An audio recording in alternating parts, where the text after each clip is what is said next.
plea to end senseless gun violence. A Westside community gathering to remember 14-year-old Angel Guevara, who was killed by a stray bullet last Friday. As family members prepare his funeral, they're asking neighbors to help stop violent acts like this. The 9 Team's Patty Santos shares their message and takes a look at the crime in the area near South Zarzamora.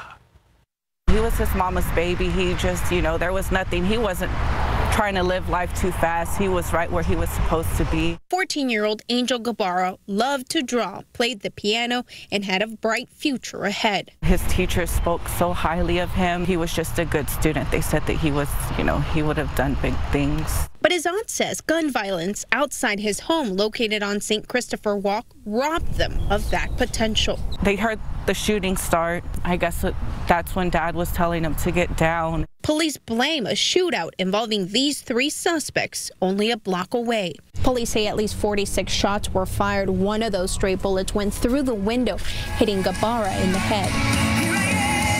Tonight, neighbors prayed for Guevara as religious leaders say enough is enough to the violence. People know that we will not tolerate this violence and we will continue to fight the good fight. We tracked crime within half a mile of Southwest 18th and Saltillo Street. We found at least 16 violent crimes in the last 6 months, including 5 assaults with a deadly weapon. Guevara's family urging the community to end the silence. Speak up. I can honestly say I think that's the best thing they can do. If you see something that's going on, that there's something that just doesn't look or feel right, just, speak up about it. In the West Side, Patty Santos, KSAT 12 News.